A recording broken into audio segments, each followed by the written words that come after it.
She's always been like a really musical person. Like, I don't know. You like I look at her and she looks like music. Like she just always had like that aura about her. So with that said, let's get into the next song. We're gonna listen to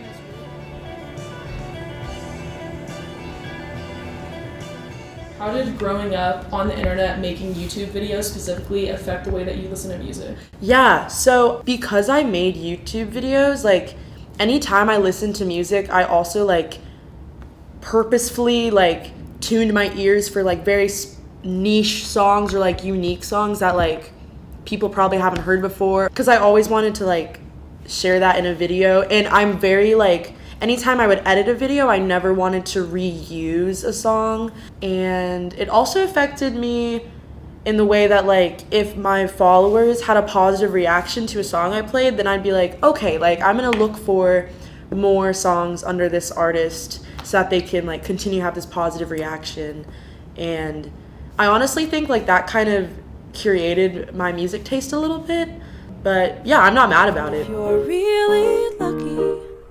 Freckles pop up every once in a while. I usually do a paint job every single. So I've loved music for a very long time just because like I love to sing, and my mom told me that like I started singing before I could talk. I grew up like loving musicals, and so like that was my first like inspiration into like learning music and listening to music.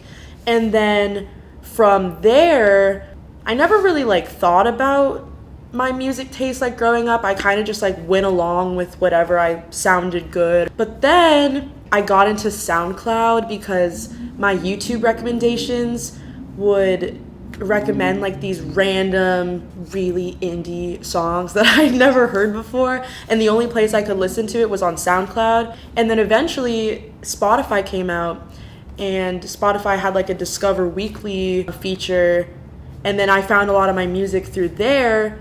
But I never really like recognized that I had a specific taste until I was playing my music for my friend once, and she was like, this is so indie, like I don't want to listen to it. I'm Miranda. I've known Jazzy since middle school. We were in a show together, a play. I was her understudy. And since then, we've just been like really good friends. She's always had a really deep connection to like kind of indie music, or like music that not a lot of people are listening to. Definitely every time I'm like around her, I'm always listening to like brand new stuff I've never heard before. Hi, my name is Gabe. I'm a junior at UT Austin, and I know Jazzy because we went to high school together. We share a lot of music. We share a lot of music with one another. That's like a big part of our relationship, is that we send each other a lot of songs.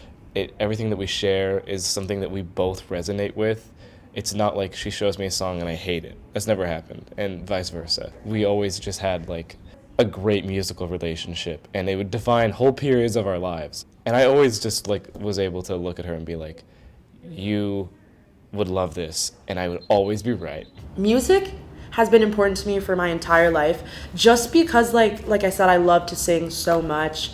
And growing up, like I took singing lessons, so I've like learned how to read music at a really young age too. And just like music is so important to me. Like I just depend on it a lot. Like I've always loved music. I always love discovering new music, and I especially love whenever I discover an artist that like isn't new. They're actually like pretty old, and I just had never listened to their music before. I think like music is a type of art that like lives on forever, especially with Spotify. Like you can find anything nowadays, and yeah.